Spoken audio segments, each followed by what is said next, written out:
Chapter 31, Nucleic Acids and Hereditariness.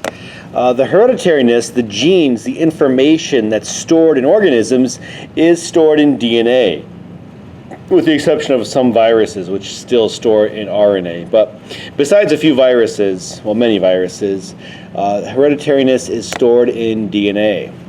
The cell is the unit structure of all living things. In our definition of life, you need at least one cell to be classified as a living thing.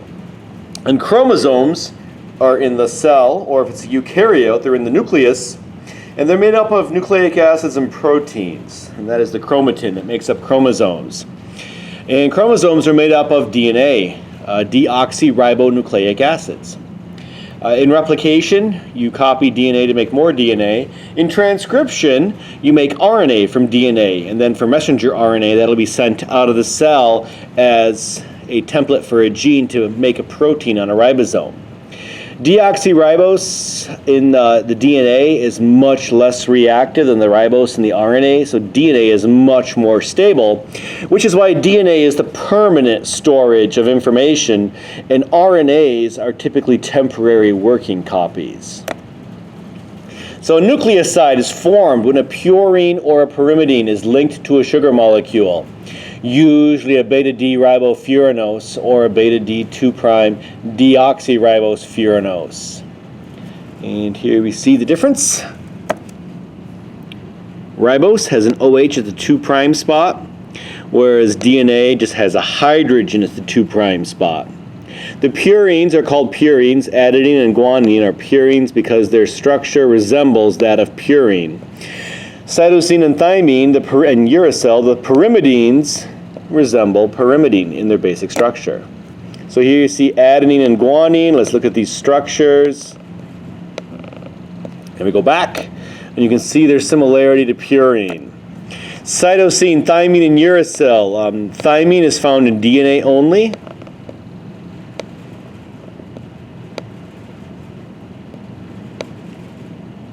Whereas uracil is found in RNA. So slight difference there. But these are the pyrimidines. And especially with cytosine, you can see their similarity to pyrimidine.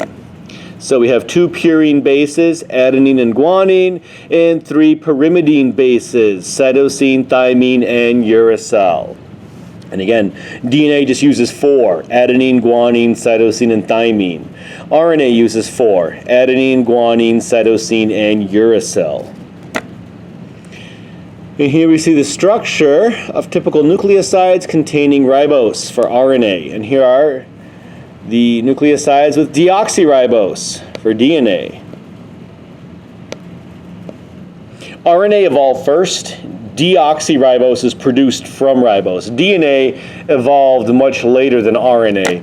So we actually think the original biology of this earth was an RNA-based world in which all the information was held in RNA, and then RNA also did the active chemistry, like ribozymes are RNA-based enzymes. And later, the world of DNA and protein was written on top of the RNA world. And if you look through molecular biology, you'll see that to go from DNA to protein, it takes a lot of RNA involvement. You need messenger RNA, you need transfer RNA. The ribosome itself is mostly composed of ribosomal RNA. And so the pathway from DNA to protein is completely RNA regulated. So here we see the composition of ribonucleosides and deoxyribonucleosides. So adenosine, deoxyadenosine, that's an adenine. An adenine with a ribose becomes adenosine. An adenine with a deoxyribose becomes deoxyadenosine. The guanines becomes guanosines, the cytosines become cytidines, and the uracils become uridines. And so the name changes when they become a nucleoside, because that now is your base plus the ribose or the deoxyribose sugar goes into making the nucleoside. Again, here we see the nucleosides. It's the base plus the sugar makes up a nucleoside. So, let's draw the structure of thymidine. You have the base of thymine, and then it's thymidine, not deoxythymidine. So here, if it was in DNA, it'd be deoxythymidine, but it's not. It's just thymidine. So we know the sugar has to be ribose. Draw the structure of deoxyguanosine. Now we need a guanine with a deoxyribose, and this would go into DNA because it's a deoxyribose. DNA, deoxyribose. Nucleotides. This is a more complex set of biological molecules, and it's formed by adding phosphates to nucleosides. So you have a base plus a sugar makes a nucleoside, and now we add phosphates and we have nucleotides. And so here we see adenosine diphosphate, ADP, and adenosine triphosphate, ATP. These come up a lot in biology. ATP is the energy currency of the cell. And they mean that, and they use the word currency on purpose because it's basically like money. If you want to spend money, you need US dollars. If you go to the store to buy some food, you need US dollars. If you want to go to the movies, you need US dollars. If you want to buy some jewelry, you need US dollars. If you want to buy a car, you need US dollars. Anytime you want to spend money, it needs to be in dollar form. Now, that's not the only way to hold value. Stocks are worth money, bonds are worth money, land is worth money, cows are worth money, gold is worth money. And so there's lots of different ways to store the value. But when you actually want to transactionally exchange it for something, you need it to be in dollar format. And that's the same with the body with ATP. It can store energy in fats, it can store energy in sugars. However, when it actually wants to spend the energy, it first has to convert the energy into ATP, and now it's spendable. Like if you had a bunch of gold, you could convert it into dollars, and now you could spend it, but you wouldn't take gold bricks to Casey's to buy something. Same thing, the body stores energy in lots of forms, but it needs to convert it into this transactional currency before it can spend it. And so ATP is the energy currency of the cell. It is the spendable version of energy. And the energy is in the phosphoanhydride bonds. So here and here. If you cleave off one phosphate, you have ADP. If you cleave off two phosphates, you have AMP, adenosine monophosphate. So give the name and abbreviation for the following nucleotide. Notice there's an OH here, so that's normal ribose, and notice there's only one phosphate, that's a monophosphate. So we had the base of thymine, we had ribose, we had one phosphate, thymidine, 5' monophosphate. The number has a prime, and that just means the number is in the sugar. So the carbons in the base get numbers that do not have prime. The carbons in the sugar get numbers with the prime, and that way you can easily tell. When you say 5, you know exactly 5 would be on thymine, whereas 5', that would be on the ribose. And so it just lets you know that they're talking about the carbon on the sugar, actually. ATP and ADP have a central role in the energy transfers in many metabolic processes.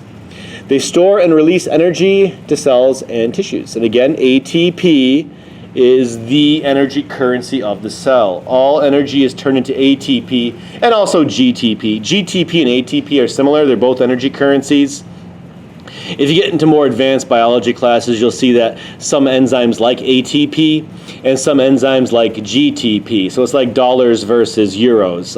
Different companies might like a different currency, but they're really the same thing, and they're equal to each other. So a lot of energy is in those phosphate anhydride bonds. And when you break them, you release that energy. And so ATP is useful because it holds a lot of energy, but it's kinetically stable. So it will react with water to release energy, but it doesn't just touch water and react. It needs an enzyme to do that. And so it's stable enough to operate in a water-based cell, and yet with the correct enzymes, you can extract the energy. So it's a good system that way. And you get about 35,000 kilojoules per mole of ATP. And then the ADP in your mitochondria are rephosphorylated to form ATP again. And that's pretty much one of the major roles of the mitochondria, is the vast bulk of your ATP formation. Because most people only have about 6 seconds of ATP at any one point. Just like cash, you don't keep most of your money in cash in your wallet. You just have what you need for the short duration. And the cell is the same. It doesn't keep tons of ATP around because it's constantly making more. So it doesn't need a super long backup. Nucleotides link together to form polynucleotides, and DNA and RNA are polynucleotides. Ribonucleic acid is RNA, deoxyribonucleic acid is DNA. And the R is for ribo, and the D is for deoxyribo. And that's pretty much the difference there. RNA is single-stranded, DNA is always double-stranded. In RNA used adenine, guanine, cytosine, and uracil, whereas in deoxyribonucleic acids, we do not use uracil, we use thymine in place of uracil. So here, we see a strand of RNA. You know it's RNA because there's an OH at the 2' spot. We got a U, a G, a C, and an A. So this is UGCA in the RNA strand. DNA. Here again we have deoxy-AMP, deoxy-GMP, deoxy-CMP, and deoxy-TMP. Each nucleotide contains deoxyribose, one phosphate group, and then a base, which can be either adenine, guanine, cytosine, or thymine.